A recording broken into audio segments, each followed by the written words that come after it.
Bismillahirrahmanirrahim. Assalamualaikum warahmatullahi wabarakatuh. Eh, pada pertemuan ini kita akan membahas tentang salah satu metode dalam sistem kecerdasan buatan, yaitu jaringan saraf tiruan atau kita biasa sebut atau dalam bahasa Inggrisnya itu ANN atau Artificial Neural Network. Nah, jaringan saraf tiruan ini dia berbasiskan pada struktur jaringan pada otak. Jadi pada otak itu ada pada otak manusia itu merupakan pusat pemrosesan pada manusia. Nah, pada otak itu terdapat yang namanya neuron. Neuron itu adalah satuan unit pemrosesan terkecil pada otak. Kemudian selain neuron kita juga kenal dendrit namanya. Jadi dendrit itu adalah seperti sebuah penghubung antar neuron. Nah, fungsi dendrit itu dia penyampai sinyal dari satu neuron ke neuron yang lainnya. Nah, outputnya neuron itu punya yang namanya akson.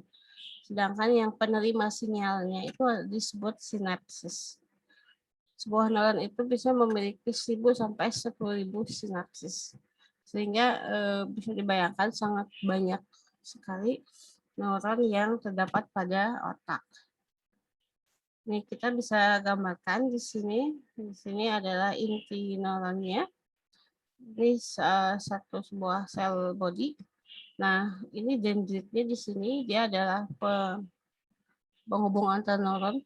Kemudian ini outputnya ada akson. Nah, akson ini memberikan sinyal dari neuron. Neuron itu pada manusia dia bersifat tolerance atau misalnya dia bisa toleransi pada suatu kesalahan. Dia bisa mengenali sinyal input yang berbeda dari sebelumnya. Kemudian misalnya dari kita itu bisa mengenali seseorang itu dari fotonya. Bahkan mungkin di fotonya dia masih berumur 20-an, tapi ketika kita ketemu orangnya dia sudah berumur 40-an, tapi kita bisa mengenali dari situ. Nah, itulah kelebihan atau sistem neuron yang tidak baku, yang bisa melihat ada perbedaan dari suatu data. Kemudian suatu neuron itu bisa bekerja kalau ada beberapa neuron yang rusak karena seperti sel manusia yang lainnya dia bisa tumbuh, bisa dilatih. Nah, disitulah sistem pembelajaran yang kita diadaptasikan pada sebuah jaringan saraf tiruan. Nah, bagaimana dengan jaringan saraf tiruan yang melihat kepada jaringan saraf secara biologis? Jadi, jaringan saraf tiruan itu sebuah sistem komputerisasi atau buatan yang karakternya mirip dengan jaringan saraf biologi, yaitu sebagai pemroses informasi. Jadi, kalau tadi itu kita punya sel bodinya, di sini nanti yang namanya fungsi aktivasi di sini, aktivasi berakson itu dia akan memberikan sinyal. Nah, ini sebagai dendritnya, ini ada inputnya atau sebagai neuronnya, itu bisa dianalogikan sebagai jaringan saraf tiruan. Jadi sebetulnya tujuan utama jaringan saraf tiruan itu sebetulnya adalah bagaimana kita membuat sebuah tiruan yang memiliki model sistem yang memiliki cara kerja yang sama dengan jaringan saraf biologis pada makhluk hidup. Suatu sistem pada JST itu memang mencoba meniru kinerja otak manusia. Jadi sistem generalnya, model matematisnya bisa disebutkan bahwa ada neuron yang pada JST itu dia sebagai pemroses informasi. Kemudian ada dendrit dan akson, yaitu dia sebagai penghubung di mana sinyal dikirimkan di antara neuron melalui penghubung, yaitu dendrit. Kemudian penghubung yang tadi antara elemen itu dia akan memiliki bobot. Nah, untuk menentukan output, setiap neuron itu memiliki fungsi aktivasi yang berbeda. Dia dikenai pada semua input. Nah, besar output itu akan dibandingkan dengan threshold. Ini logikanya begini. Misalnya, jika kaki kita menendang suatu batu misalnya, ketika sakitnya hanya sedikit, mungkin kita hanya meringis, otak kita hanya memerintahkan meringis. Tapi ketika misalnya kita menendang batu, kemudian dia berdarah banyak, gitu, maka otak kita itu akan memerintahkan kita selain misalnya matanya meringis, kemudian kita mengucapkan aduh, kemudian otak kita jadi pusing karena melihat darah, gitu. Itu dilihat dari nilai threshold-nya. Jadi ada nilai threshold yang bisa mengaktifasi fungsi-fungsi neuron yang lainnya.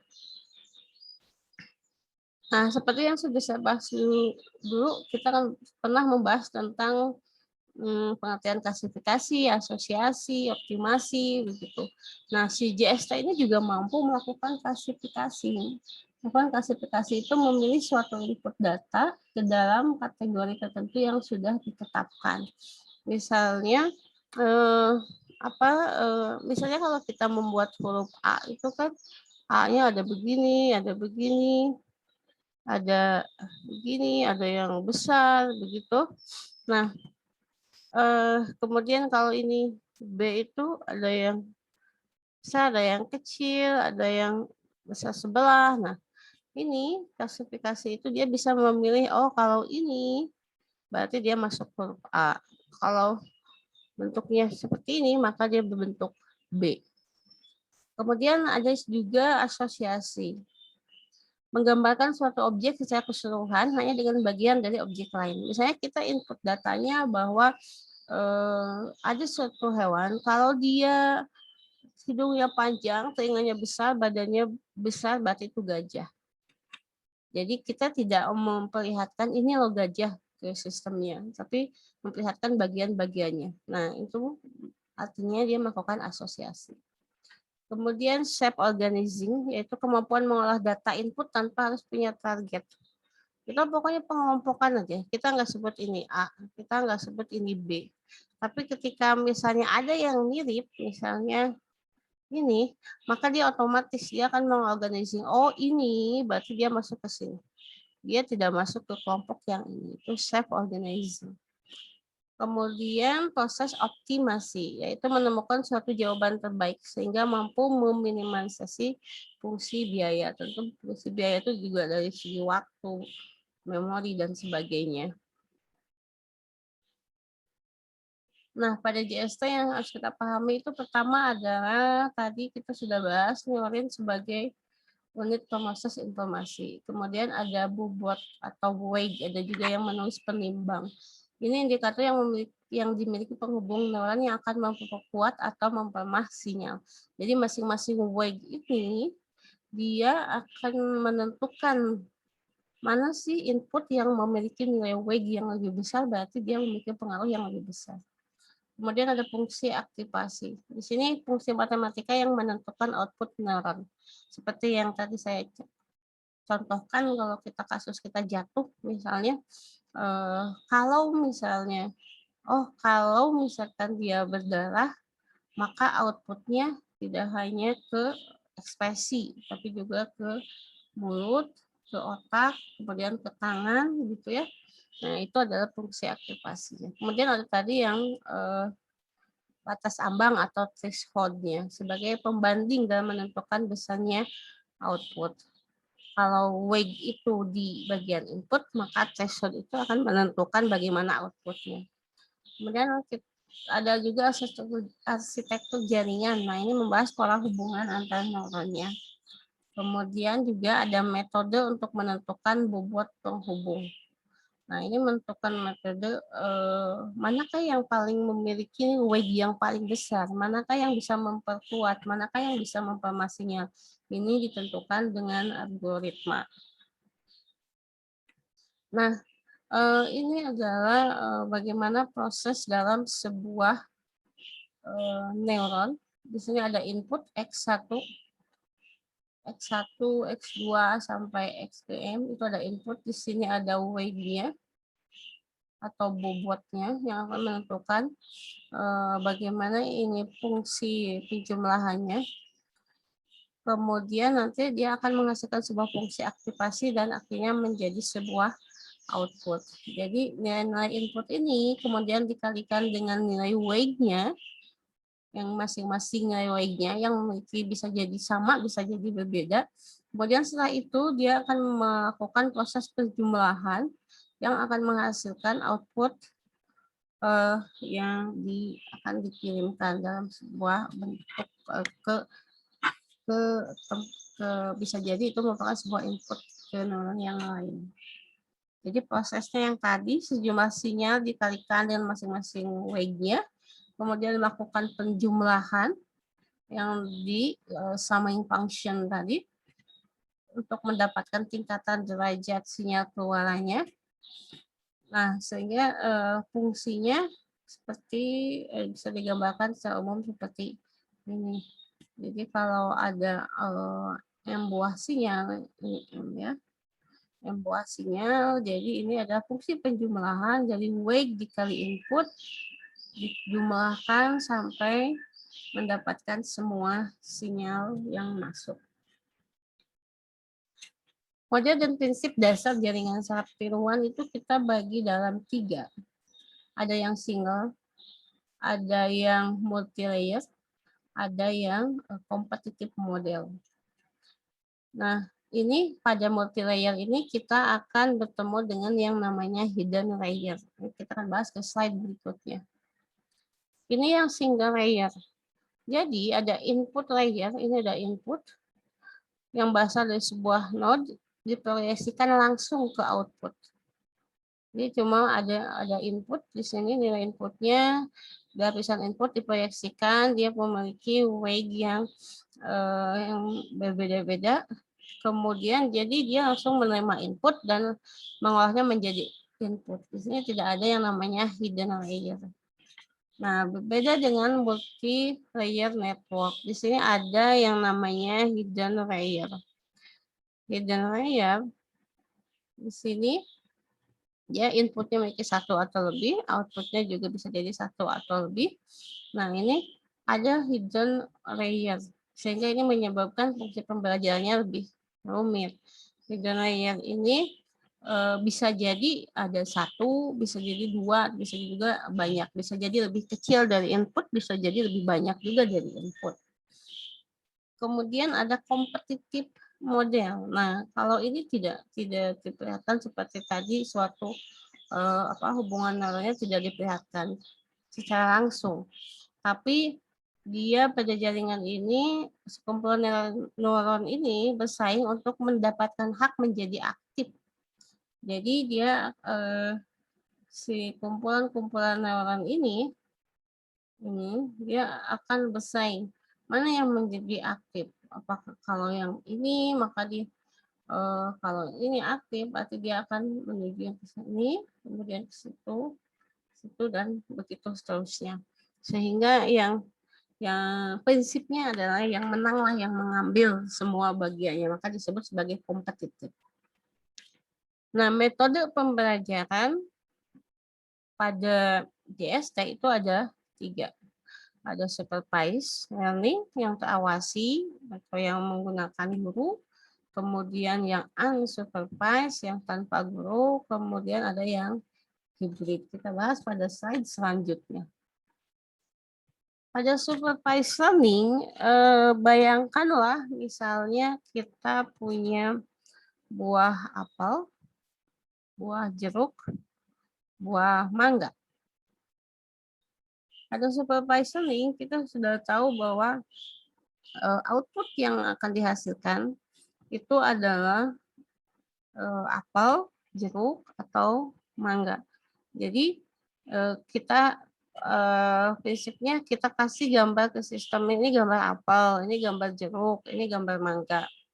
Kemudian setelah itu di outputnya ketika diuji pengujian kita kasih buah sembarang, bisa kita kasih buah mangga.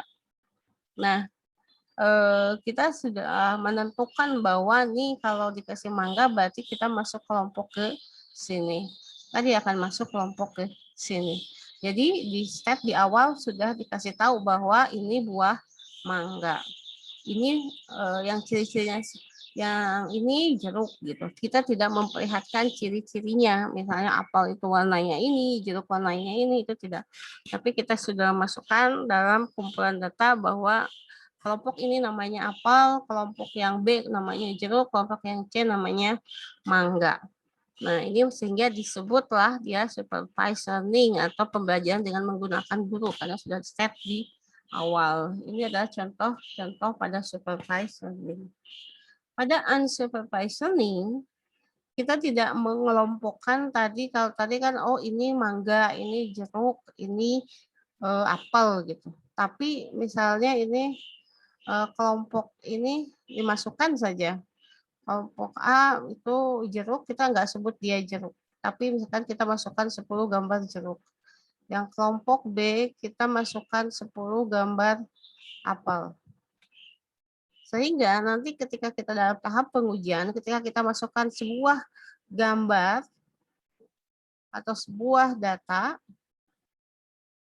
kita tidak men-state di awal bahwa ini akan masuk kelompok jeruk, tapi dia akan masuk kelompok, kalau misalnya ini apel, berarti ini masuk kelompok sini. Jadi dia akan di pemrosesannya adalah melihat bahwa oke, kalau jeruk itu dia memiliki kulitnya orange. Kalau apel itu kalau nggak merah hijau gitu. Jadi ketika misalnya kita masukkan sebuah gambar yang warnanya orange, maka sistem akan langsung membuat dia masuk kelompok ini, begitu. Nah, jadi ini memang butuh korelasi dan eksplorasi dari sistemnya. Ini adalah contoh-contoh untuk unsupervised learning. Kemudian ada yang namanya tadi fungsi aktivasi. Bagaimana kita bisa mengaktifasi neuron supaya dia mengirimkan, dia bekerja mengirimkan sinyal. Ini ada yang namanya fungsi threshold. Fungsi threshold itu menunjukkan bahwa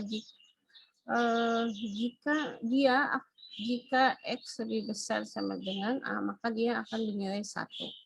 Misal di sini, jika X lebih besar dari 0, maka dia akan bernilai 1. Jika tidak, maka dia bernilai 0. Itu udah fungsi threshold. Kemudian ada yang namanya fungsi sigmoid. Yang ini sering digunakan karena fungsinya sangat mudah untuk diferensialkan. Jadi fungsinya seperti ini. Fungsi aktivasi sigmoid ini dengan menggunakan rumus seperti ini, fx sama dengan 1/1 tambah e pangkat min x, maka dia akan memperlihatkan ketika akan mencari suatu titik, kalau misalnya di sini sebuah nilai A, x-nya sebuah nilai A, maka fx-nya apa? Sehingga nanti bentuknya akan seperti ini. Ada juga yang terakhir ada fungsi identitas. Ini digunakan jika output yang dihasilkan merupakan sembarangan bilangan nilai. Di sini berlaku Y sama dengan X. Nah, pengelompokan JST itu ada yang namanya feed forward, ada yang namanya feed backward. Dia tidak punya loop. Jadi seperti yang tadi. Ini input, ini ada ini input, kemudian ini neuron, ini output. Ini output. Nah, itu tidak punya loop. Ada yang namanya feed backward. Feed backward itu artinya dia punya loop. Lapisan output akan memberi input lagi. Dia akan balik sini. Dia akan balik sini. Akan memberi input lagi bagi lapisan input. Nah, ini ada yang namanya competitive network, coherent, hopfeed, ART. Itu contohnya, mengelompokkan pada JST-nya seperti itu. Nah, kelebihan-kelebihan pada JST. Mampu mengakuisisi pengetahuan walaupun tidak ada kepastian. Seperti yang tadi pada unsupervised learning. Kita tidak tahu itu namanya apa, nggak pasti. Tapi ketika kita memberikan misalnya data yang warnanya warna oranye, bulat, kemudian kulitnya kasar, berarti ini masuk dalam kelompok jeruk. Tidak di step itu namanya jeruk kalau pada unsupervised learning. Ketika pada supervised learning dia jeruk, sehingga disebut dia bisa nggak ada kepastian tapi dia mampu untuk mengakuisisi pengetahuan itu. Kemudian dia mampu melakukan generalisasi dan ekstraksi dari suatu pola data tertentu. Seperti tadi misalnya cirinya kalau dia oranye, kalau dia bulat, kalau kulitnya kasar, maka dia ekstraksi. Proses ekstraksinya apakah bisa dilihat dari warnanya, dari bentuknya, atau misalnya dari permukaannya gitu. Kemudian JST itu bisa melakukan self organizing. Tadi sudah dibahas di slide sebelumnya bahwa dia bisa mengorganisasi dirinya atau sistemnya untuk menentukan ini masuk kemana ya data ini gitu ya.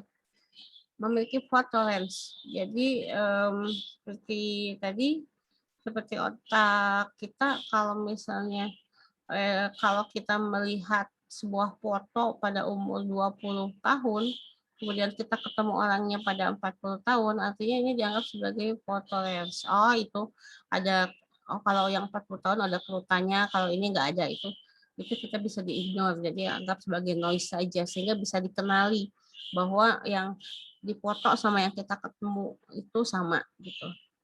Kemudian perhitungannya secara paralel. Jadi seperti tadi pada input itu kan satu-satu.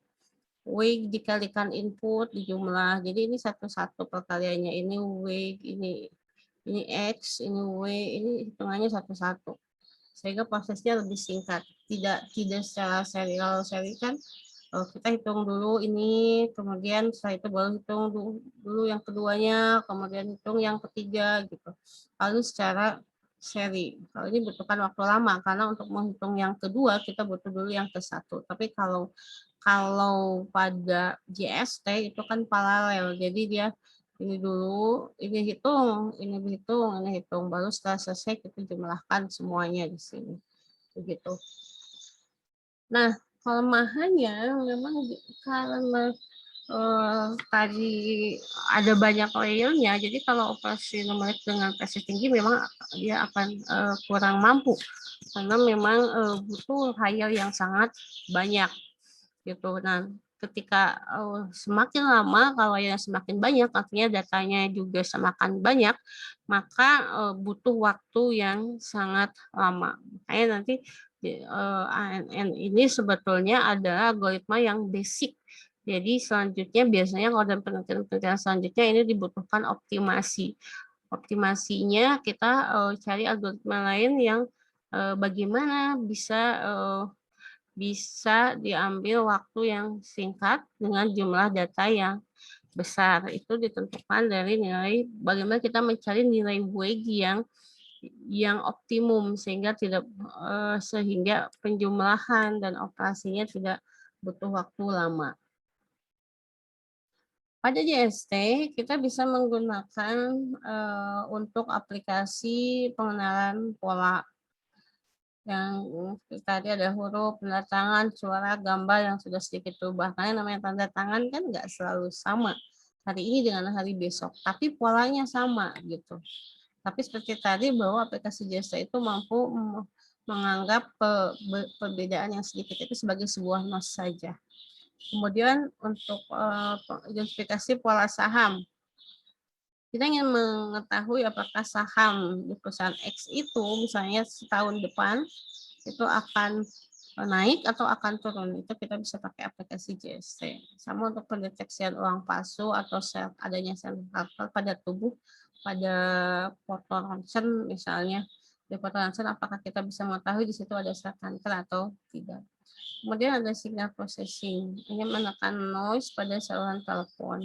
Karena tadi bahwa JST itu mampu menekan noise. Kemudian untuk pelamaran saham ini mirip dengan kalau di sini menentukan polanya. Misalnya apakah misalnya Januari dia akan turun gitu, kalau Februari naik untuk menentukan polanya. Nah, setelah kita dapat polanya, maka kita masuk ke pelamaran sahamnya. Jadi kalau begitu, misalnya tahun 2002 Juli itu kemungkinan naik atau enggak begitu. Itu untuk pelamaran saham. Kemudian untuk autopilot pada otomotif misalnya, Dan kemudian pada simulasi juga ada kendali otomatis pada otomotif seperti mobile driving gitu. Baik, itu saja pada pembahasan kita tentang JST. Jadi ini sebetulnya adalah pola yang JST itu yang saya berikan ini adalah teori yang sangat dasar karena sebetulnya sangat banyak bahasan yang dibahas pada JST itu bisa satu buku. Tapi ini adalah pola dasarnya. Di lampiran materi saya kasih beberapa bab yang Anda bisa jadikan referensi buat bahan bacaan apa itu JST. Baik, itu saja. Mohon maaf jika ada kekurangan dalam penjelasan. Terima kasih. Wassalamualaikum warahmatullahi wabarakatuh.